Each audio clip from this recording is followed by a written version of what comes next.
యోహాను రాసిన మొదటి పత్రిక 4వ అధ్యాయం 7, 8, 9, 10 వచనాలు నేను చదువుతాను. దయచేసి బైబిల్స్ ఉన్నవారు చూడండి, లేని వారు వినడానికి ప్రయత్నం చేయండి. యోహాను రాసిన మొదటి పత్రిక 4వ అధ్యాయం 7, 8, 9, 10 వచనాలు. ప్రియులారా, మనము ఒకరినొకడు ప్రేమింతము, ఏలయనగా ప్రేమ దేవుని మూలముగా కలుగుచున్నది. ప్రేమించు ప్రతివాడును దేవుని మూలముగా పుట్టినవాడే దేవుని ఎరుగును. దేవుడు ప్రేమస్వరూపి, ప్రేమ లేనివాడు దేవుని ఎరుగడు. మనము ఆయన ద్వారా జీవించినట్లు దేవుడు తన అద్వితీయ కుమారుని లోకంలోనికి పంపెను. దీని వలన దేవుడు మన యందుంచిన ప్రేమ ప్రత్యక్షపరచబడెను. మనము దేవుని ప్రేమించితమని కాదు, తానే మనలను ప్రేమించి మన పాపములకు ప్రాయశ్చిత్తమైనటకు తన కుమారుని పంపెను. ఇందులో ప్రేమ ఉన్నది అన్నమాట. ఈ రాత్రి ఈ వేదికలో నుంచి ఒక 3 ప్రాముఖ్యమైన విషయాల్ని మనం నేర్చుకోబోతా ఉన్నాం. యేసుక్రీస్తు ప్రభువారు ఎందుకు మానవుడిగా ఈ లోకానికి వచ్చారు, ఆయన గురించి ఎందుకు మనం ప్రకటించాలి, ఆయన గురించి వినడం వలన మానవాళికి కలిగే లాభం ఏంటి, ఒకవేళ ఆయన గురించి వినకపోతే వచ్చే నష్టం ఏంటి అన్న విషయాల్ని కొంచెం క్లుప్తంగా ఆలోచించేద్దాం. మదర్ తెరీసా ఒకసారి ఏమంటారంటే, ప్రపంచంలో చాలా జబ్బులకి మందులు ఉన్నాయి, కానీ ఒంటరితనం అనే జబ్బుకి మందు లేదు, ప్రేమ మాత్రమే మందు అన్నారు. ఆ తర్వాత ఏమన్నారండి అంటే, ప్రపంచంలో కొన్ని కోట్ల మంది రొట్టె ముక్క దొరక చచ్చిపోతున్నారు, కానీ అంతకంటే ఎక్కువ మంది ప్రేమ దొరక చచ్చిపోతున్నారని చెప్పన్నారు. ఈ దినాన్న ఈ ప్రాంగణంలో కూర్చున్న చాలామంది అంతరంగాల్లో విపరీతమైన బాధలు ఉన్నవారు ఉంటారు. సమాజం కోసం పైకి నవ్వుతూ ఉంటారు, కానీ కుటుంబాల్లో బాధకుండా వెళ్ళేవారు చాలామంది ఉంటారు. ఈ బాధలు ప్రతి మానవుడికి కూడా పరిపాటిగా వస్తుంటాయి. అయితే ఈ రాత్రి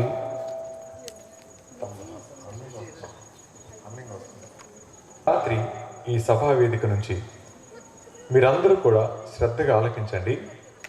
దేవుడు మాట్లాడుతూ ఉన్నప్పుడు, అదేంటండి నిలబడింది మీరు కదా, దేవుడు మాట్లాడటం అంటే మీరు దేవుడు అంటే అలా కాదు. బైబిల్ ఏమంటుందండి అంటే, వాక్యము దేవుడై ఉండెను అనే మాట. ఇక్కడ నిలబడి ప్రకటిస్తూ ఉన్న ఈ మాట దేవుని యొక్క మాట. ఈ మాట దేవుడు ఎవరితోనైనా మాట్లాడించుకోగలరు. దానికి నాలాంటి వారే కాదు, ఇక్కడ కూర్చున్న చాలామంది కూడా మాట్లాడగలరు. కానీ నాకు ఇచ్చిన అవకాశాన్ని బట్టి ఒక 3 విషయాల్ని మీతో క్లుప్తంగా పంచుకుంటాను. నాకు మీరెవరు కనబడట్లేదు, ఈ 2-3 తప్ప, లైట్లు వేశారు కాబట్టి మీరు ఉన్నారు అనుకుని నేను నమ్మి మాట్లాడుతూ ఉన్నాను. దయచేసి వినడానికి ప్రయత్నం చేయండి. మొదటి మాట ఏంటండి అంటే, ప్రేమ అనే విషయం. రెండవది ప్రత్యక్షత అనే మాట. మూడవది ప్రాయశ్చిత్తం. 3 పదాలు. ఈ 3 పదాలు మనకు అర్థమైతే ఈ క్రిస్మస్ సందర్భంగా యేసుక్రీస్తు ప్రభువారిని యథార్థంగా ఆరాధించగలం. అది మాత్రమే దేవునికి అంగీకారయోగ్యమవుతుంది. ఈ 3 పదాలు అర్థం కాకపోతే ఇది పండగ అవుతుంది, దీని విలువ మనకు అర్థం కాదు. మొదటి మాట ఏంటి చెప్పండి? ప్రేమ. రెండవది ప్రత్యక్షత. మూడవది ప్రాయశ్చిత్తం. పాస్టర్ గారు మీరు పాఠం చెప్తున్నారా, వాక్యం చెప్తున్నారని కదా? ఇది వాక్యమే, వినడం ప్రయత్నం చేద్దాం. ప్రపంచంలో ప్రతి మానవుని యొక్క సమస్య ప్రేమ అయితే, ఆ ప్రేమ నిజమైంది కానప్పుడు చాలామంది జీవితాలు అర్థంతరంగా ముగించుకుంటా ఉన్నారు. ఈ రాత్రి ఒక వ్యక్తి గురించి మీతో మాట్లాడతాను. ఆ వ్యక్తి పేరు ఆంజనేయులు. ఆ అబ్బాయి ఒక అమ్మాయిని 5 సంవత్సరాలుగా ప్రేమిస్తూ ఉన్నాడు. ప్రేమిస్తున్నప్పుడు అమ్మాయి అంది, నేను MBBS కంప్లీట్ అయిన తర్వాత మా మమ్మీ డాడీతో మాట్లాడి నేను నిన్ను పెళ్లి చేసుకుంటా ఉంది. వాడంత చదువుకోలేదు, కానీ ప్రేమిస్తూ ఉన్నాడు. 5 సంవత్సరాల ప్రేమ నడుస్తూ ఉంది. ఆ అమ్మాయి MBBSకి వెళ్ళిన తర్వాత వేరొక అబ్బాయిని ప్రేమించడం మొదలుపెట్టింది. ఆ తర్వాత ఆ బాబు ఏం చేశాడండి అంటే, ఆ అమ్మాయితో ఫోన్లో మాట్లాడుతూ ఉన్నప్పుడు ఆ అమ్మాయి వేరొక వ్యక్తితో బట్టలన్నీ తీసేసి నగ్నంగా వీడియో కాల్ మాట్లాడుతూ ఉంటే, ఆ విషయాన్ని తెలుసుకున్నటువంటి అబ్బాయి లైవ్లో యూట్యూబ్లో లేదా లైవ్లో ఫేస్బుక్ వాట్సాప్లోనో సూసైడ్ చేసుకునే ముందు ఇలా అన్నాడు, నేను నమ్మి ప్రేమించిన అమ్మాయి నన్ను మోసం చేసింది. మోసం చేసిన అమ్మాయి నా కళ్ళ ముందు కనబడతా ఉంటే